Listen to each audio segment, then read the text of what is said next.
ਜਦੋਂ ਤੋਂ ਆਸਟ੍ਰੇਲੀਆ ਤੋਂ ਸਟੂਡੈਂਟਸ ਲਈ ਸਟ੍ਰਿਕਟ ਹੋਣ ਦੀ ਨਿਊਜ਼ ਨੇ ਜਾਂ ਫਿਰ ਆਸਟ੍ਰੇਲੀਆ ਦੀ ਕੁਝ ਯੂਨੀਵਰਸਿਟੀਜ਼ ਸਾਡੇ ਪੰਜਾਬ ਹਰਿਆਣਾ ਔਰ ਕੁੱਲ ਮਿਲਾ ਕੇ ਕੁਝ 5 ਸਟੇਟਸ ਦੇ ਸਟੂਡੈਂਟਸ ਨੂੰ ਲੈ ਕੇ ਜਿਹੜਾ ਥੋੜਾ ਸਟ੍ਰਿਕਟ ਹੋਣੀਆਂ ਬੈਨ ਕਰਨ ਦੀ ਨਿਊਜ਼ ਹੈ। ਸਟੂਡੈਂਟਸ ਦੇ ਮਨ ਵਿੱਚ ਬਹੁਤ ਸਾਰਾ ਡਰ ਹੈ ਕਿ ਸਟੂਡੈਂਟਸ ਨੂੰ ਡਰਨਾ ਚਾਹੀਦਾ ਹੈ ਜਾਂ ਫਿਰ ਸਮੂਥ ਪ੍ਰੋਸੈਸ ਹੈ, ਕਿਹੜੇ ਸਟੂਡੈਂਟਸ ਨੂੰ ਵਧੀਆ ਮੌਕੇ ਹਲੇ ਵੀ ਆਸਟ੍ਰੇਲੀਆ ਲਈ ਮਿਲ ਸਕਦੇ ਨੇ। ਇਹ तमाम ਜਾਣਕਾਰੀ ਅੱਜ ਦੇ ਸ਼ੋਅ ਜ਼ਰੀਏ ਤੁਹਾਡੇ ਨਾਲ ਸਾਂਝੀ ਕਰਾਂਗੇ। ਬਹੁਤ ਬਹੁਤ ਸਵਾਗਤ ਹੈ ਜੀ, ਮੈਂ ਹਾਂ ਹਰਜੋਤ ਕੌਰ, ਤੁਸੀਂ ਵੇਖ ਰਹੇ ਹੋ ਤੁਹਾਡਾ ਆਪਣਾ ਮਨਪਸੰਦ ਇਮੀਗ੍ਰੇਸ਼ਨ ਸ਼ੋਅ ਉਡਾਰੀ ਵਿਦੇਸ਼ਾਂ ਨੂੰ। ਤੇ ਆ ਖਾਸ ਅੱਜ ਦੀ ਗੱਲਬਾਤ ਤੇ ਪੂਰੀ ਆਸਟ੍ਰੇਲੀਆ ਨੂੰ ਲੈ ਕੇ ਕਲੈਰਿਟੀ ਤੁਹਾਡੇ ਨਾਲ ਸਾਂਝੀ ਕਰਨਗੇ ESS ਗਲੋਬਲ ਤੋਂ visa expert mister Rohit Sethi ਜੀ ਸਾਡੇ ਨਾਲ ਨੇ। ਬਹੁਤ ਬਹੁਤ ਸਵਾਗਤ ਹੈ ਸਰ, ਸਤਿ ਸ਼੍ਰੀ ਅਕਾਲ। ਥੈਂਕ ਯੂ ਵੈਰੀ ਮਚ ਜੀ।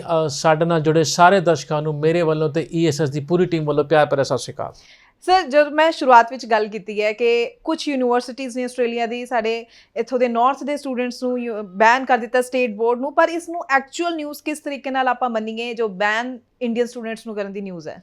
ਇਹਨੂੰ ਐ ਲਾ ਕੇ ਚੱਲੋ ਜੀ, ਜਿਹੜੀ ਨਿਊਜ਼ ਆਈ ਹੈ ਉਹ ਨਿਊਜ਼ ਦੀ ਸ਼ੁਰੂਆਤ ਹੁੰਦੀ ਹੈ ਕੁਝ ਯੂਨੀਵਰਸਿਟੀਜ਼ ਤੋਂ ਜਦ AL ਚੇਂਜ ਹੁੰਦੇ ਨੇ। ਸ਼ੁਰੂਆਤ ਇਹਦਾ ਇੱਕ ਸਟੈਪ ਬੈਕ ਜਾਵਾਂਗਾ, ਜਿਹੜਾ ਬੱਚਾ ਜਨਵਰੀ ਦੇ ਵਿੱਚ ਗਿਆ ਉੱਥੇ ਜਾ ਕੇ ਪੜ੍ਹਿਆ ਨਹੀਂ ਜਾਂ ਐਨਰੋਲ ਨਹੀਂ ਹੋਇਆ, ਉਹ ਸਟੈਪ 1 ਸੀਗਾ। ਤੇ ਇਹ 7 ਤੋਂ 8 ਯੂਨੀਵਰਸਿਟੀਜ਼ ਦਾ ਇੱਕ ਕਲਸਟਰ ਬਣਿਆ ਜਿੱਥੇ ਕਿ ਬਹੁਤ ਜ਼ਿਆਦਾ ਸਟੂਡੈਂਟ ਗਿਆ ਸੀਗਾ ਤੇ ਉਹ ਉੱਥੇ ਪੜ੍ਹਿਆ ਨਹੀਂ।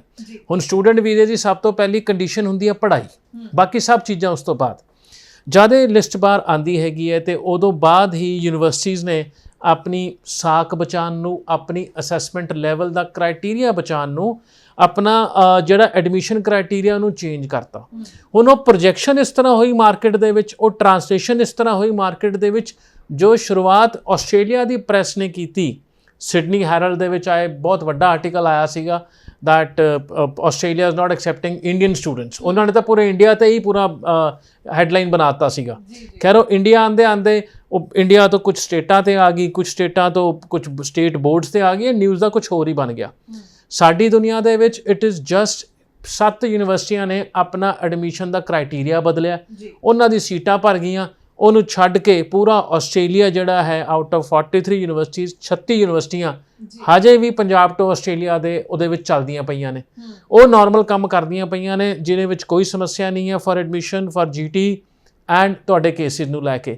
ਹਾਂ, ਉਹ 7 ਯੂਨੀਵਰਸਿਟੀਆਂ ਜਿਹੜੀਆਂ ਸੀ ਉਹ ਯੂਨੀਵਰਸਿਟੀਆਂ ਜਿਹੜੇ ਹਰੇਕ ਏਜੰਟ ਦੇ ਕਾਊਂਟਰ ਤੇ ਮਿਲਦੀਆਂ ਸੀ।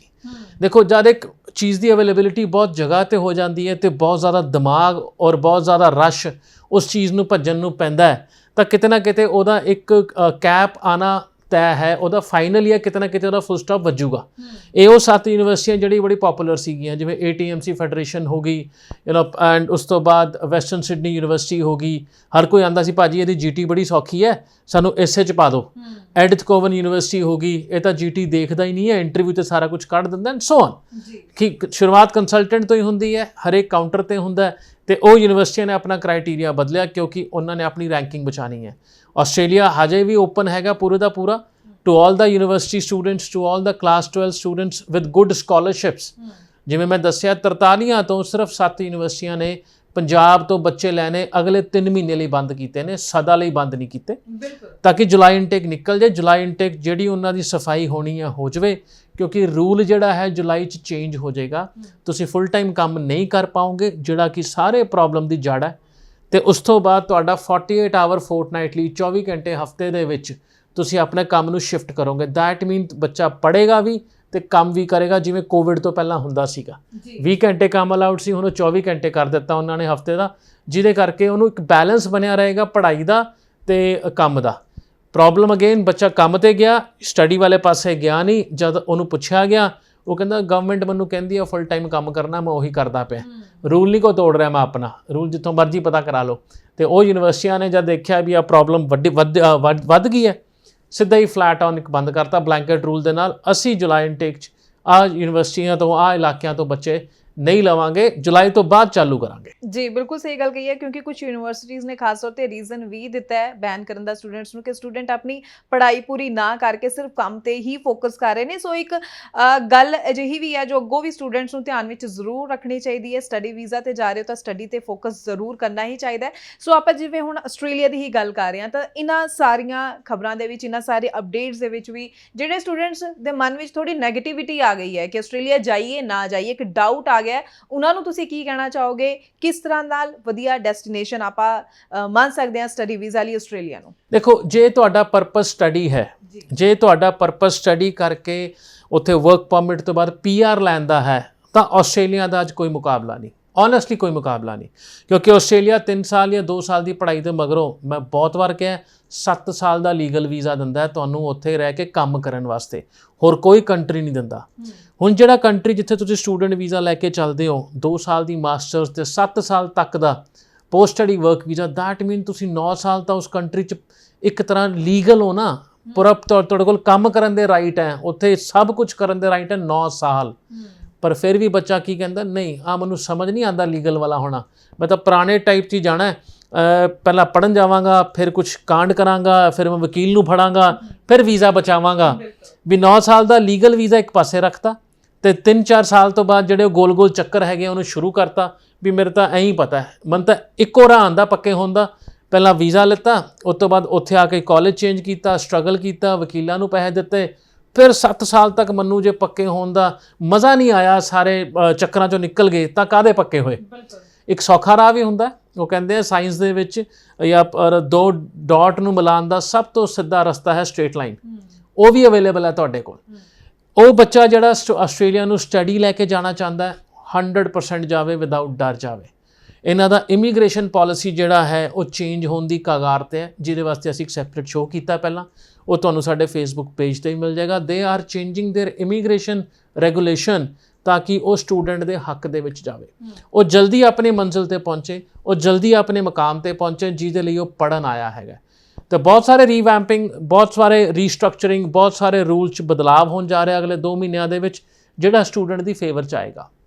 ਉੱਪਰੋਂ ਮੇਰੀ ਟਰਾਂਸਲੇਸ਼ਨ, ਜਿਵੇਂ ਆਪਣੇ ਪ੍ਰਧਾਨ ਮੰਤਰੀ ਸਾਹਿਬ ਹੁਣੀ ਆਸਟ੍ਰੇਲੀਆ ਦੌਰੇ 'ਤੇ ਜਾ ਕੇ ਆਏ ਨੇ, ਜਿਹੜੇ ਨਿਊਜ਼ਪੇਪਰਸ ਦੀਆਂ ਉੱਥੋਂ ਦੀ ਨਿਊਜ਼ ਪੜ੍ਹੀਆਂ ਨੇ ਜਾਂ ਜੋ ਉੱਥੇ ਸੁਣਿਆ ਯੂਨੀਵਰਸਿਟੀਜ਼ ਵਾਲਿਆਂ ਵੱਲੋਂ, ਬਹੁਤ ਵੱਡਾ ਤੇ ਸਟਰੋਂਗ ਰਿਲੇਸ਼ਨਸ਼ਿਪ ਸ਼ੁਰੂ ਹੋਏਗਾ ਦੋਨੋਂ ਗਵਰਨਮੈਂਟਸ ਦੇ ਵਿੱਚ, ਜਿਹਦੇ ਵਿੱਚ mobility of skill, that mean permanent residency, work permit ਔਰ ਸਟੂਡੈਂਟ ਵੀਜ਼ਾ, ਤਿੰਨੋਂ ਦਾ ਹੀ ਇੱਕ ਫਾਊਂਡੇਸ਼ਨ ਬਣਾਉਣ ਜਾ ਰਹੇ ਨੇ ਜੋ ਆਪਣੇ ਫੇਵਰ 'ਚ ਕੰਮ ਕਰੇਗਾ। ਐਟਲੀਸਟ ਸਾਡੀ ਇੰਡਸਟਰੀ ਦੇ ਫੇਵਰ ਤਾਂ ਕੰਮ 100% ਕਰੇਗਾ। ਬਟ ਉਹ ਇੰਡੀਵਿਜੂਅਲ ਬੰਦਾ ਕਿੰਨਾ ਕਾਮਯਾਬ ਹੋ ਸਕਦਾ ਹੈ, ਉਹ ਤੁਹਾਡੇ ਆਪ ਦੇ 'ਤੇ ਹੈ, ਕਿਉਂਕਿ ਰੈਗੂਲੇਸ਼ਨ ਨੂੰ ਜਦ ਤੱਕ ਪੜ੍ਹੋਗੇ ਨਹੀਂ, ਪੜ੍ਹ ਕੇ ਅਮਲ ਨਹੀਂ ਕਰੋਗੇ, ਤੁਹਾਡਾ ਰਾਹ ਹਮੇਸ਼ਾ ਤੋਂ ਹੀ, ਉਹ ਕਹਿੰਦਾ ਕਠਿਨ ਸੀਗਾ ਤੇ ਕਠਿਨ ਹੀ ਰਹੇਗਾ, ਔਖਾ ਸੀ ਤੇ ਔਖਾ ਹੀ ਰਹੇਗਾ।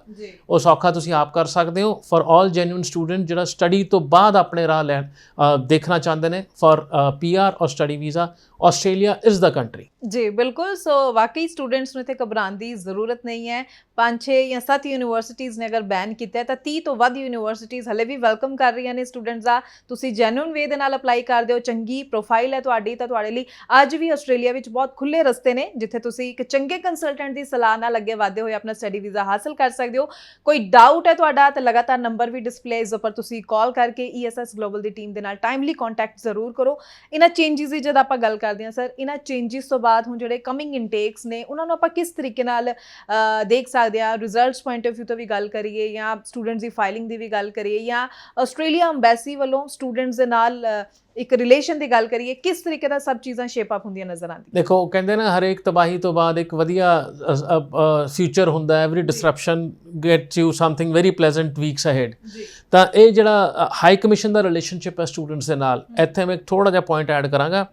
2012 ਤੋਂ ਬਾਅਦ ਜਦ ਇੱਕ ਬਹੁਤ ਮਾਸ ਰਿਜੈਕਸ਼ਨ ਸ਼ੁਰੂ ਹੋਇਆ ਸੀਗਾ, ਜਦ SVP ਤੋਂ ਪਹਿਲਾਂ ਜਿਹੜਾ ਦੌਰ ਸੀਗਾ ਸਟੂਡੈਂਟ ਵੀਜ਼ਾ ਪ੍ਰੋਸੈਸਿੰਗ ਦਾ ਜਿਹੜਾ ਇੱਕ ਦੌਰ ਹੁੰਦਾ ਸੀਗਾ, ਤੇ ਉਦੋਂ ਬਾਅਦ ਜਦ ਜਿਹੜਾ ਨਵਾਂ ਸਕੀਮ ਆਇਆ SSVF, ਉਸ ਤੋਂ ਪਹਿਲਾਂ ਵਾਲਾ ਜਿਹੜਾ ਪਲਾਨ ਚੱਲਦਾ ਸੀ, ਉਸ ਤੋਂ ਪਹਿਲਾਂ ਦੀ ਗੱਲ ਕਰਦਾ ਪਿਆ ਮੈਂ, ਉਦੋਂ ਹਾਈਐਸਟ ਰਿਜੈਕਸ਼ਨ ਰੇਟ ਸੀਗਾ ਇੰਡੀਅਨ ਸਟੂਡੈਂਟਸ ਦਾ ਫਰਮ ਆਸਟ੍ਰੇਲੀਅਨ ਹਾਈ ਕਮਿਸ਼ਨ 2012 ਤੱਕ। 2012 ਦਾ ਰਿਕਾਰਡ ਟੁੱਟਿਆ 2023 ਦੇ ਵਿੱਚ। ਇਸ ਟਾਈਮ ਉਹਨਾਂ ਦਾ ਰਿਜੈਕਸ਼ਨ ਰੇਟ ਹੈ 24.3%। ਦੈਟ ਮੀਨ ਜੇ 100 ਐਪਲੀਕੇਸ਼ਨ ਅੱਜ ਅੰਬੈਸੀ ਜਾਂਦੀ ਪਈ ਹੈ, ਉਹਦੇ ਵਿੱਚੋਂ 24% ਐਪਲੀਕੇਸ਼ਨਾਂ ਰਿਜੈਕਟ ਹੁੰਦੀਆਂ ਹੀ ਪਈਆਂ ਨੇ। ਤੇ ਰਿਕਾਰਡ ਬ੍ਰੇਕਿੰਗ ਹੈ ਆਸਟ੍ਰੇਲੀਅਨ ਹਾਈ ਕਮਿਸ਼ਨ ਵੱਲੋਂ, ਸਭ ਤੋਂ ਵੱਡਾ ਰਿਜੈਕਸ਼ਨ ਰੇਟ ਪਿਛਲੇ 11 ਸਾਲਾਂ ਦੇ ਵਿੱਚ।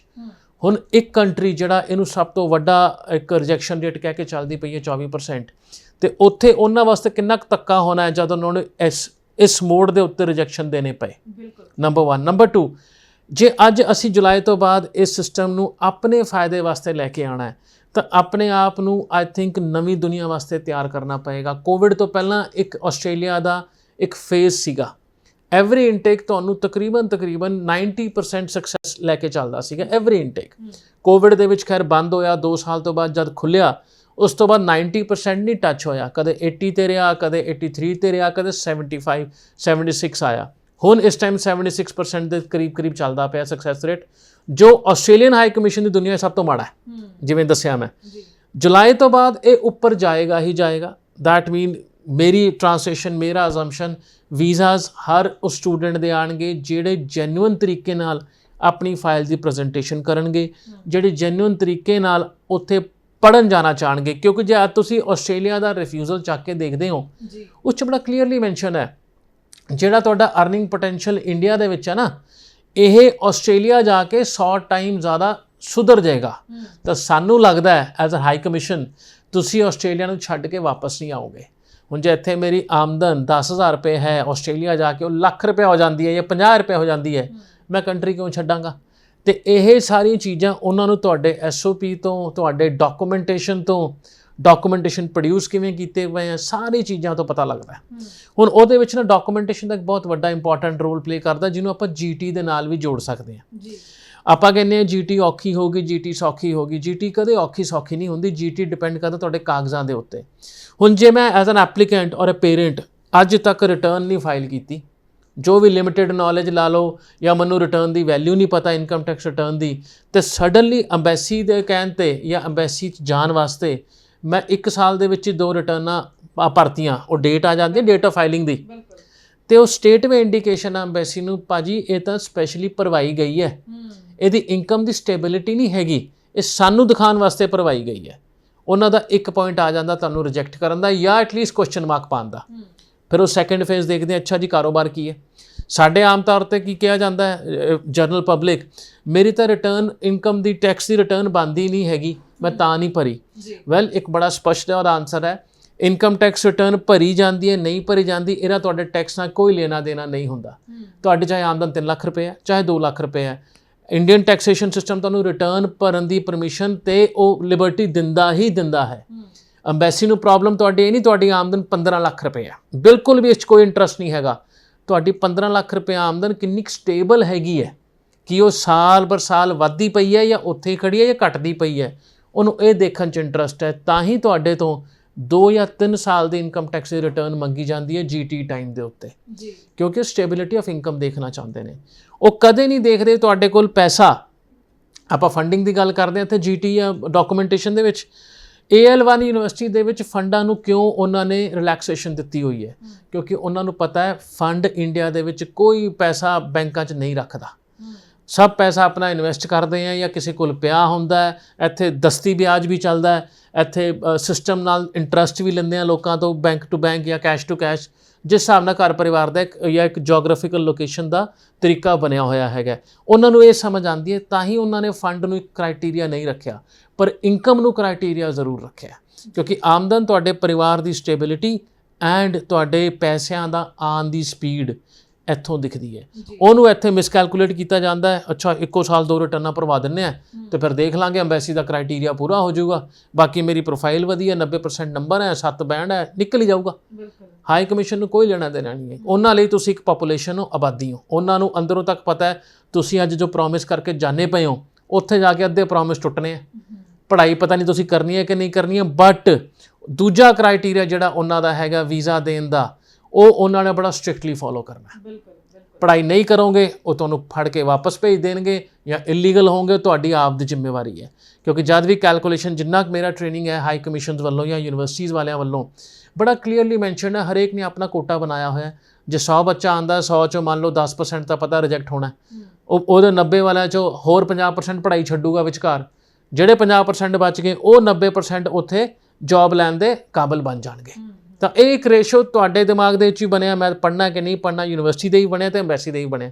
ਉਸ ਹਿਸਾਬ ਨਾਲ ਉਹ ਆਪਣੀ ਟੈਂਪਰੇਰੀ ਪਾਪੂਲੇਸ਼ਨ ਦੀ ਕਾਊਂਟ ਕਰਕੇ ਚੱਲਦੇ ਨੇ ਵੀ ਕਿਵੇਂ ਚੱਲਣਾ ਹੈਗਾ। ਬਟ ਡਾਕੂਮੈਂਟੇਸ਼ਨ ਇੱਕ ਇਹੋ ਜਿਹੀ ਚੀਜ਼ ਹੈ ਜਿਹਨੂੰ ਆਸਟ੍ਰੇਲੀਆ ਕਦੇ ਕੰਪਰੋਮਾਈਜ਼ ਨਹੀਂ ਕਰੇਗਾ, ਇਹ ਪੱਕਾ ਹੈ। ਬਿਲਕੁਲ, ਕਿਉਂਕਿ ਉਹ ਤੁਹਾਡਾ ਇੱਕ ਬੇਸ ਫਾਊਂਡੇਸ਼ਨ ਹੈ। ਬਿਲਕੁਲ ਸਹੀ ਗੱਲ ਹੈ। ਸੋ ਇਸ ਲਈ ਕਈ ਵਾਰੀ ਸਟੂਡੈਂਟ ਸੋਚਦੇ ਆ ਜੀ ਸਾਡੇ ਅਕੈਡਮਿਕਸ ਵਿੱਚ ਪਰਸੈਂਟੇਜ ਬਹੁਤ ਅੱਛੀ ਹੈ, ਸਾਡਾ ਆਇਲਸ ਸਕੋਰ ਅੱਛਾ ਹੈ ਤਾਂ ਸਾਡਾ ਵੀਜ਼ਾ ਲੱਗ ਜਾਏਗਾ। ਸੋ ਬਹੁਤ ਸਾਰੀ ਚੀਜ਼ਾਂ ਮੈਟਰ ਕਰਦੀ ਹੈ, ਡਾਕੂਮੈਂਟੇਸ਼ਨ ਵਿੱਚ ਇੱਕ ਇੱਕ ਚੀਜ਼ ਚੰਗੇ ਢੰਗ ਨਾਲ ਰਿਪਰੈਜ਼ੈਂਟ ਕੀਤੀ ਜਾ ਰਹੀ ਹੈ ਕਿ ਨਹੀਂ। ਇਹਨਾਂ ਗੱਲਾਂ ਦਾ ਪੂਰੀ ਜਾਣਕਾਰੀ ਜੋ ਹੈ, ਇਹਨਾਂ ਗੱਲਾਂ ਨੂੰ ਲੈ ਕੇ ਪੂਰਾ ਅਵੇਅਰ ਇੱਕ ਚੰਗਾ ਕੰਸਲਟੈਂਟ ਹੀ ਤੁਹਾਨੂੰ ਕਰ ਸਕਦਾ ਹੈ। ਇਸ ਲਈ ਆਪਣਾ ਫਿਊਚਰ ਚੰਗੇ ਹੱਥਾਂ ਵਿੱਚ ਦਿਆ ਕਰੋ, ਜ਼ਰੂਰ ਵੇਖਿਆ ਕਰੋ ਕਿਸ ਤਰ੍ਹਾਂ ਦਾ ਕੰਮ ਕੋਈ ਕੰਪਨੀ ਕਰ ਚੁੱਕੀ ਹੈ ਜਿੱਥੇ ਤੁਸੀਂ ਪਹੁੰਚਦੇ ਹੋ, ਜਿਸ ਕੰਸਲਟੈਂਟ ਕੋਲ ਤੁਸੀਂ ਪਹੁੰਚਦੇ ਹੋ। ਕੋਈ ਡਾਊਟ ਹੈ ਕੋਈ ਵੀ ਆਪਣੀ ਪ੍ਰੋਫਾਈਲ ਨੂੰ ਲੈ ਕੇ ਤਾਂ ਨੰਬਰ ਵੀ ਲਗਾਤਾਰ ਡਿਸਪਲੇ ਹੈ, ਤੁਸੀਂ ਜ਼ਰੂਰ ਇਸ ਨੰਬਰ ਤੇ ਕਾਲ ਕਰਕੇ ESS ਗਲੋਬਲ ਦੀ ਟੀਮ ਦੇ ਨਾਲ ਟਾਈਮਲੀ ਕੰਟੈਕਟ ਕਰ ਸਕਦੇ ਹੋ। ਸਰ ਆਪਾਂ ਜਿਸ ਤਰ੍ਹਾਂ ਚੇਂਜਸ ਦੀ ਜੋ ਗੱਲ ਕਰ ਰਹੇ ਹਾਂ, ਅਪਡੇਟਸ ਦੀ ਜੋ ਗੱਲ ਕਰ ਰਹੇ ਹਾਂ ਆਸਟ੍ਰੇਲੀਆ ਵੱਲੋਂ ਕੀਤੇ ਗਏ ਨੇ, ਤੁਸੀਂ ਦੱਸਿਆ ਕਿ ਬੈਨ ਕੁਝ ਮਹੀਨਿਆਂ ਤੱਕ ਦਾ ਹੈ, ਉਸ ਤੋਂ ਬਾਅਦ ਆਪਾਂ ਕਿਸ ਤਰ੍ਹਾਂ ਦੀ ਤਸਵੀਰ ਦੇਖ ਸਕਦੇ ਹਾਂ? ਜੁਲਾਈ ਇਨਟੇਕ ਤੋਂ ਬਾਅਦ ਦੀ ਜੇਕਰ ਆਪਾਂ ਗੱਲ ਕਰ ਲਈਏ, ਕਿਸ ਤਰੀਕੇ ਨਾਲ ਦੇ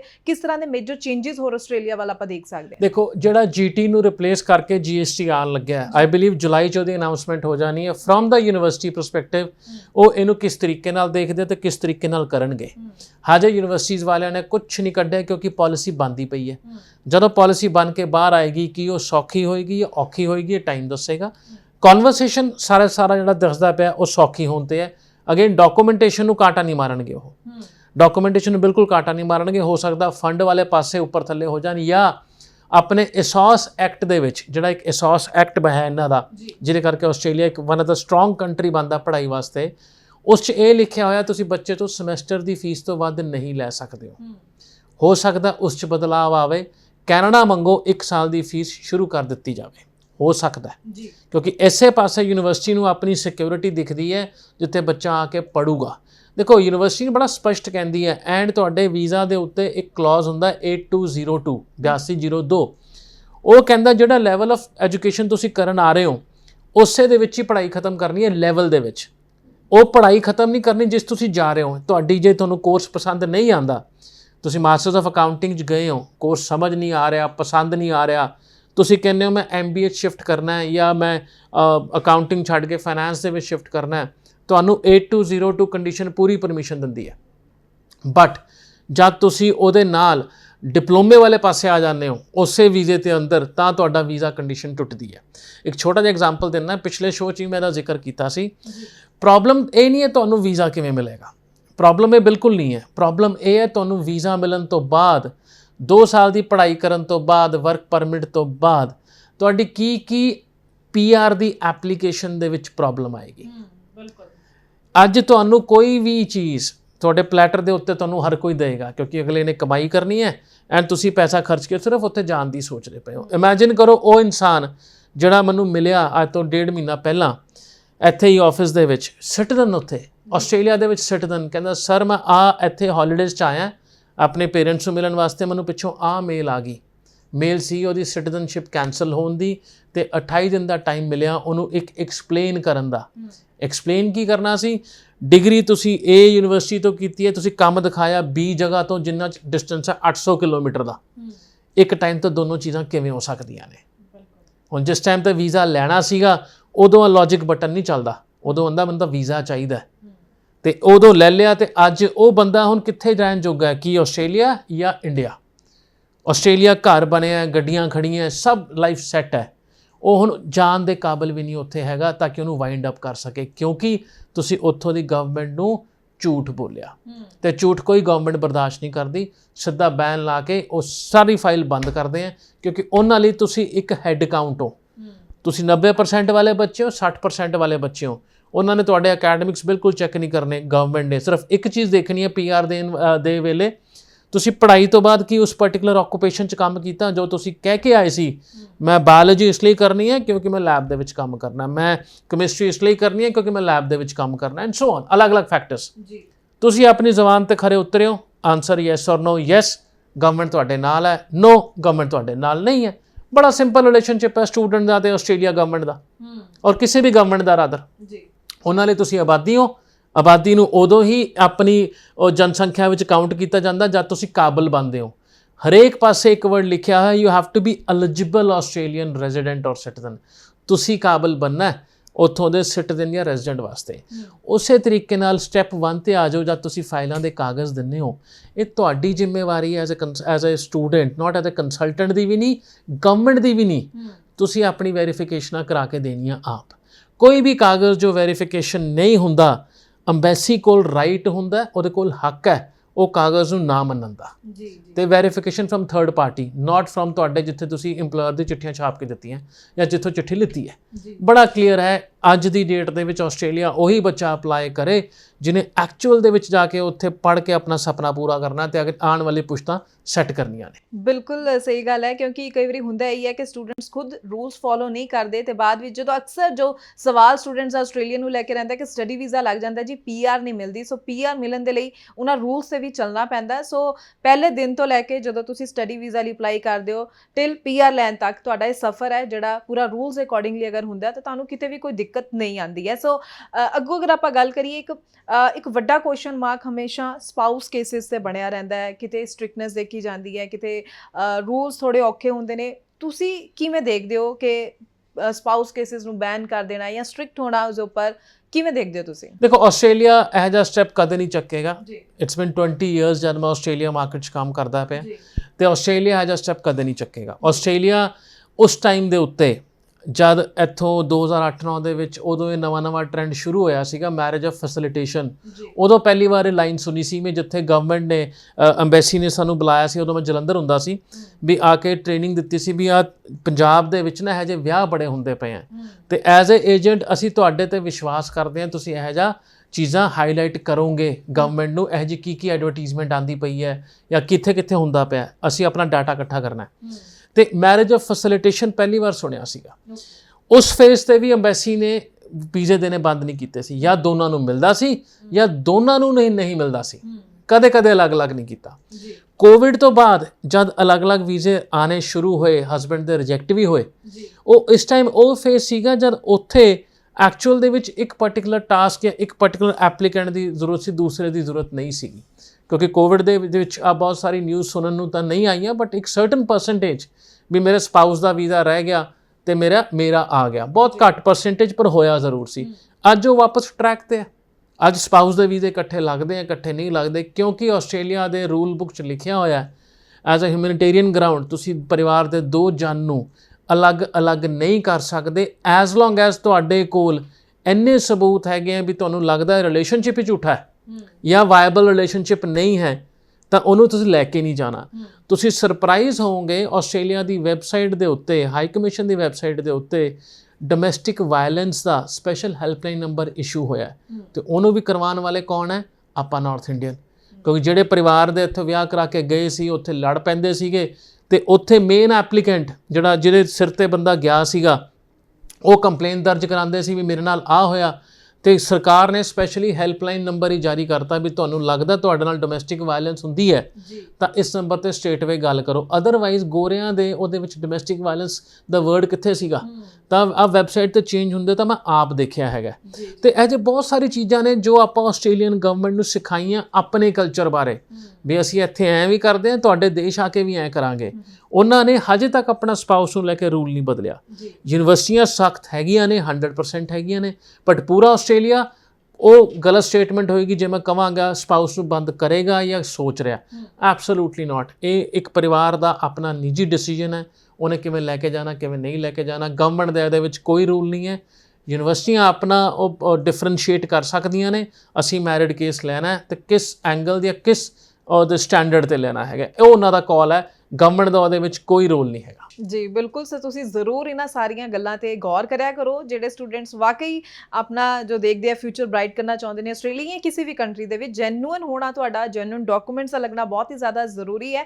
ਸੋ ਉਮੀਦ ਕਰਦੇ ਹਾਂ ਅੱਜ ਦੇ ਸ਼ੋਅ ਦੇ ਜ਼ਰੀਏ ਕਾਫੀ ਇਨਫੋਰਮੇਸ਼ਨ ਤੁਹਾਨੂੰ ਮਿਲ ਚੁੱਕੀ ਹੈ ਤੇ ਤੁਸੀਂ ਇਸ ਸਾਰੀ ਜਾਣਕਾਰੀ ਦਾ ਵੱਧ ਤੋਂ ਵੱਧ ਫਾਇਦਾ ਜ਼ਰੂਰ ਲਓਗੇ ਹੀ। ਇੱਕ ਛੋਟਾ ਜਿਹਾ ਸਵਾਲ ਸਰ ਜਾਣਦੇ ਹੋਏ ਕਿ 23 ਪਾਸ ਆਊਟ ਲਈ ਤਾਂ ਅਸੀਂ ਬਹੁਤ ਸਾਰੀ ਆਪਸ਼ਨਸ ਦੇਖ ਰਹੇ ਹਾਂ, ਲੇਕਿਨ 22 ਪਾਸ ਆਊਟ ਜਾਂ 21 ਪਾਸ ਆਊਟ ਨੂੰ ਕੀ ਕਹਿਣਾ ਚਾਹੋਗੇ ਆਸਟ੍ਰੇਲੀਆ ਜਾਂ ਕੋਈ ਹੋਰ ਕੰਟਰੀ? ਆਸਟ੍ਰੇਲੀਆ ਨੂੰ ਛੱਡ ਹੀ ਦਿਓ 21-22 pass out, there is no point as long as ਤੁਸੀਂ ਉਸੇ ਕੁਆਲੀਫਿਕੇਸ਼ਨ ਦੇ ਵਿੱਚ ਇੱਥੇ ਇੰਡੀਆ 'ਚ ਪੜ੍ਹਦੇ ਪਏ ਹੋ। ਐਗਜ਼ਾਮਪਲ ਤੁਸੀਂ +2 ਕਾਮਰਸ ਕੀਤਾ, BCom 'ਚ ਐਡਮਿਸ਼ਨ ਲਿੱਤੀ, 2 ਸਮੈਸਟਰ ਹੋ ਗਏ, ਘੱਟੋ ਘੱਟ 52% 53% ਨੰਬਰਾਂ ਦੇ ਨਾਲ ਘੱਟੋ ਘੱਟ ਇਹ ਬੰਦਾ ਆਸਟ੍ਰੇਲੀਆ ਜਾਣ ਦੀ ਸੋਚ ਸਕਦਾ ਅੱਗੇ ਅਕਾਊਂਟਿੰਗ ਵਾਸਤੇ ਹੀ।